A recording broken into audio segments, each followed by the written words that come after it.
Hey y'all, welcome to the channel. Today we're checking out the 10 most evil British people.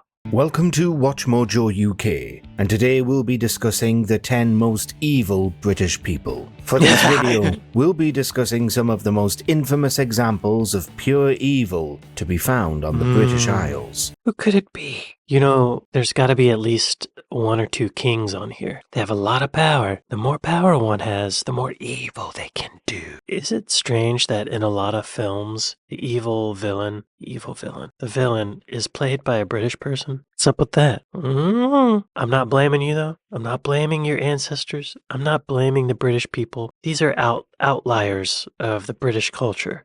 John Reginald Christie, 10 Rillington Place. This was the address of British serial killer John Reginald Christie. It was also the place where Christie committed some truly heinous crimes. The depths of Christie's evil not only has to do with 8 known victims, but also the fact that he initially led an innocent man to take the fall for his actions. Christie allowed Timothy Evans to be hanged for the murder of his own wife and daughter, a crime that was perpetuated at 10 Rillington Place. God. Can you imagine? That guy must have no feelings of guilt or remorse at all. Probably a psychopath or sociopath. He killed this guy's wife and daughter, and then he let that guy be hung. John Reginald I came up. People know who he is. Serial killer.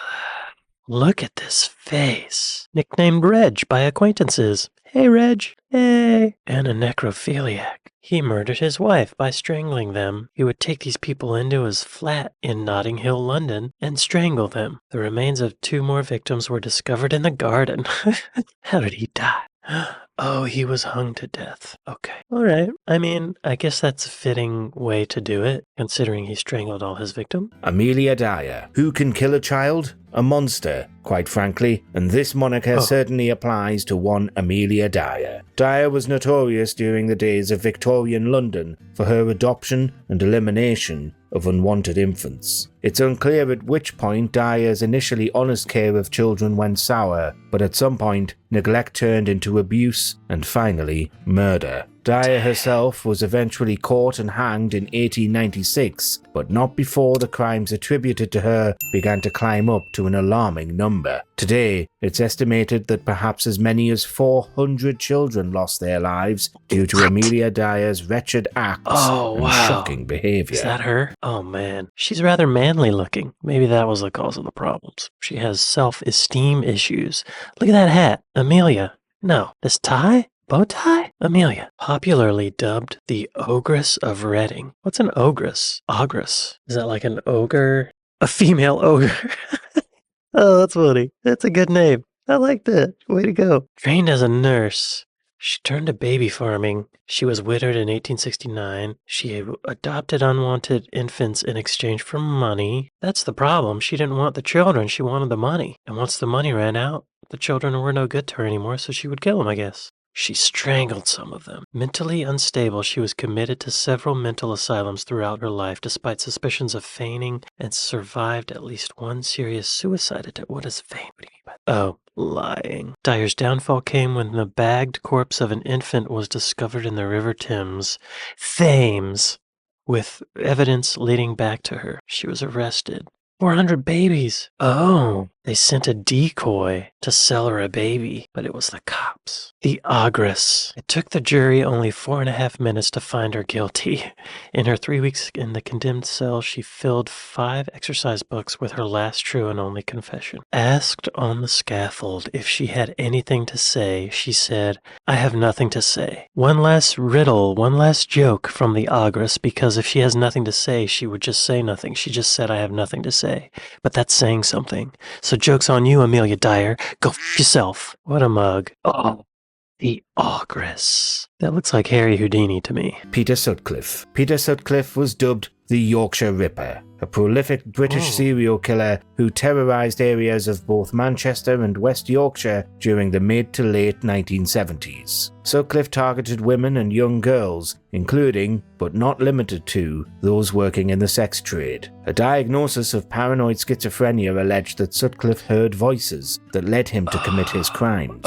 These attacks were extremely violent in nature, and Sutcliffe's reputation grew as one of Britain's most well-known and feared serial offenders. He was sentenced to life imprisonment with 20 concurrent sentences, eventually dying in custody on November 13th, 2020. Okay, so I'm not trying to defend this guy, but paranoid schizophrenia is not his fault. That's probably, it has to be one of the most torturous illnesses or diseases, whatever it is, to deal with. When I was in college, I remember learning in one of my classes about paranoid schizophrenia, and my professor was also, a doctor, and he had patients he was treating. He was telling us a story about how a patient with paranoid schizophrenia came to his office, they were talking, and he was trying to get an assessment of how severe this guy's paranoid schizophrenia was. And apparently, the patient told him that sitting in the chair next to him, the doctor, was the demon from the movie Crawl. Let me pull that up. It's not Crawl, it's a Legend. This guy, this demon thing. So the patient said that this demon-looking devil thing was sitting next to my professor and telling the patient to throw the professor out the window. And he looked as real as anybody else. So this poor patient was dealing with that. That's horrible. Can you imagine something following you around like that? Telling you to do horrible things? Like at first you're like, it's paranoid schizophrenia, I know, I shouldn't listen to it. But after a while, you probably start to question your reality. Like what am I supposed to do? His father was a heavy drinker who smashed a beer glass over Sutcliffe's head for sitting in his chair at the Christmas table when he was 5 years old. See? Nature versus nurture, y'all. This guy had it coming in the nurture through his dad treating him like crap, and he had it in the nature. From the paranoid schizophrenia, demons, he stabbed this woman 52 times. Peter, get it together. He died 4 years ago in prison. At least they caught him.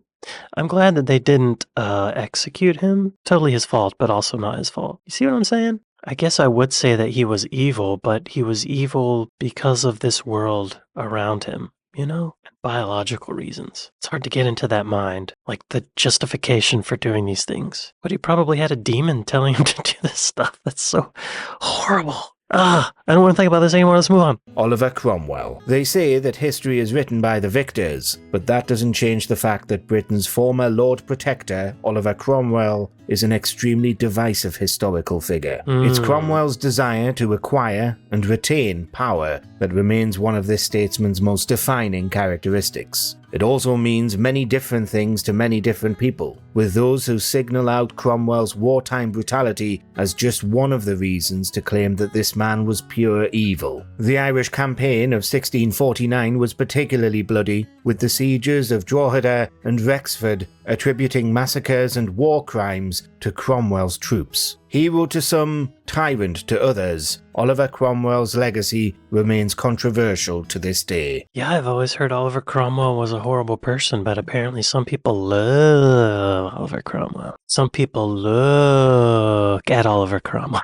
Just looking for some specifics of the evils. He's evils. A brave bad man. Well, he's dead now. Edric Striona. What fate best befalls a traitor? If you answered with execution, then perhaps the fatal end of one Edric Striona remains justified. This is due to the fact that Striona, once a chief counsellor to King Ethelred II, betrayed England to the invading Danish forces of King Canute in 1015. This wasn't the only moment of infamy in Edric's life, as he was also involved with the assassinations of noblemen while in service to the crown. By all accounts, this was a man forever looking out for his best interests, angles by which Edric would come out on top. His gamble with Denmark proved to be his undoing, however, as he was ultimately ordered executed by Canute sometime around the winter of 1017. 1017? Wasn't everybody killing everybody back then? Like, how bad could he have been? To be considered a bad person back then? Gotta be pretty bad. Edric Striona was Ealdorman of America, or Mercia. America. America! Until 1007, he was killed by King Canute. That's an unfortunate name too. Canute, also known as Canute, and with the epithet the Great, was King of England from blah blah blah, King of Denmark, and King of Norway, the North Sea Empire. I didn't know that was even a thing. So he sold out England for Denmark. How did he die? While at the royal palace in London, Edric was killed at the command of King Canute, along with 3 other prominent English nobles, while he was at the royal palace. Wow, he came to visit the king, and the king just whacked him. I mean, killed him. Maybe he whacked him, I don't know. He chopped off Edric's head with an axe. Wow, that's old school. Oh, Christmas Day he got killed. Say what you want about King Canute, but that is a shitty Christmas. Thomas Becket. Thomas Becket is a British historical figure similar to Cromwell, in that his reputation remains divisive. The former Archbishop of Canterbury is known as a Catholic saint in the modern day, but this doesn't change any of Becket's actions while he was alive. The man's fancy and extravagant lifestyle while serving under King Henry II brought with him accusations of embezzlement, although these were never authenticated. This relationship soon became adversarial, as Becket played the church against the state, dividing all of England in the process. Thomas Becket was assassinated by British knights, allegedly on the orders of King Henry, in June of 1170. So was Becket a power-hungry clergyman or a pious martyr? You be the judge. Oh, good question. So he was a clergyman. King Henry II wanted less clerical independence and weaker connections with Rome, and he convinced all of the other bishops or the clergy people, except for Becket. So Henry pursued Becket with a series of edicts, but King Louis VII of France offered Becket protection because they were buddies. Then Henry offered a compromise that would allow Thomas Becket to return to England from exile. But then, just a bit later, Becket comes to see the king and he gets killed. Now, was he a martyr or a jerk? It's kind of hard to know. I kind of feel like maybe he was a martyr. Maybe he didn't embezzle and that was all a part of a propaganda to justify his assassination, maybe. I don't know. I'm spitballing here. But maybe he shouldn't be the evil one. Maybe the King Henry II should be the evil one. I don't know. So he embezzled money from the king? Is that all he did that was so bad? I don't think this guy should be on the list. I mean, he is a bishop. I don't know. They were all evil back then. I don't know. King John. Heavy is the head that wears the crown is a quote often attributed to William Shakespeare and Henry IV. However, at what point do the pressures of rule make up for a leader's apparent reputation for cruelty? This is, in part, why the legacy of John, King of England, remains controversial. He's alleged to have taken the throne by subterfuge and murder, with the death of Arthur of Brittany, although this is unconfirmed. The wars fought under his reign were bloody and often unsuccessful, while citizens were also said to have been burdened with excessive taxation under King John. He was excommunicated by the Pope, and he broke the Magna Carta peace agreement not long after it was established. In other words, he was a great king. He was a great king. He lost Normandy to France. See? That's not good. That would make somebody bitter. Is this the same King John that's mentioned in Robin Hood? It is. It's the Robin Hood King John. That's probably why we think he's so evil. He's probably no more evil than any other king of England or any other king of the time. But because of that Robin Hood propaganda. Oh, contemporary chroniclers say that John was sinfully lustful and lacking in piety. Cool. Oh, he lacked religious conviction. Too busy in the bedroom to have religious conviction, you know? Too busy servicing his constituents. How did he die? Death. John contracted dysentery, which would ultimately prove fatal. Y'all, he pooped to death. Have I looked up this guy before? Because I feel like he was on maybe the most evil kings list and he pooped to death and it started a whole thing. A lot of kings pooped to death, y'all. Massive diarrheal infections. Oh, there he is now. His shit-covered body is laying in a bucket of waste. Right. Oswald Mosley. It's difficult to believe that the future fascist Oswald Mosley at one point was very close to becoming Britain's Prime Minister. Mosley challenged Neville Chamberlain in 1924, before eventually forming what would later become the British Union of Fascists as the New Party in 1930. His economic policies arrived armed with heavy anti-Semitic rhetoric, and his second wedding was attended by Nazi leaders Adolf Hitler and Joseph Goebbels. Mosley was Oh, I also see why he's on associated this with list. Italian dictator Benito Mussolini, There they are particularly while standing together. visiting the country in the late 1930s. All of this and more contribute to Oswald Mosley's reputation as one of the most infamously key figures of far-right political activism within 20th century Britain. I've never heard of this guy. Disillusioned with mainstream politics, he turned to fascism. He founded the British Union of Fascists. He was imprisoned during the Second World War. Then he moved to Paris and Ireland. Mosley met Mahatma Gandhi, and he called Gandhi a sympathetic personality of subtle intelligence. Subtle intelligence, is that a backhanded compliment? Look at this flag of the Union Fascists. That's scary. How did he die? He died on December 3rd, 1980. But how? How did Oswald Mosley die? Probably pooped himself to death, y'all. The cause of death was not reported. That means it was embarrassing and he pooped himself to death. Oh, after years of ill health, Mosley spent his final years suffering from Parkinson's disease. That'll do it. Does Parkinson's cause diarrhea? People with Parkinson's can get diarrhea for the same reasons as people who don't have the condition. For example, because of an infection or food poisoning, if you have Parkinson's, you might find it difficult to get to the toilet in time. You might also find it hard to squeeze the sphincter muscles in your bottom. He died running to the bathroom, y'all. That's a fitting thing. Maybe he tripped and his face fell into a gas stove. That would be fitting, right? Hugh Despenser the Younger. It seemed as if no land was What a enough name. for Hugh Despenser the Younger. This British nobleman seized property by any means necessary, Hugh accumulating Despenser. Welsh lands with zeal and fury. However, the court barons of King Edward II soon became wary of Despenser's influence with the king and sought to kill him. Edward and the Despenser family soon became exiles, after a successful invasion was plotted by Edward's wife, Queen Isabella. Edward III ascended the throne, Hugh Despenser was put on trial, and the latter was violently executed as a traitor in 1326. But what did he do? Hugh Despenser the Younger. Okay, I was reading it as Hugh the Dispenser the Younger. It's the dispenser. He was a dispenser. What did he dispense? Tampons? Like his father, the old dispenser, the younger dispenser was accused of widespread criminality. Among the examples, dispenser seized the Welsh lands of his wife's inheritance while ignoring the claims of his two brothers-in-law. He further cheated his sister-in-law out of Gower and Usk, forced some lady to give up her land to him. He had murdered Llewellyn Bryn, okay, and during his exile he spent a period of time as a pirate in the English Channel, a sea monster lying in wait for merchants as they crossed the sea. He was a pirate. Accusations of sodomy? Oh, no. The 14th century court historian Jean Froissart wrote that he was a sodomite. That's very plain English for a French person. According to Froissart, Despenser's pee-pee was severed and burned at his execution as a punishment for his sodomy and heresy. The king and his husband fled to Wales. Okay, it's not the actual butt stuff that is freaking people out back then. It's the homosexual thing. But.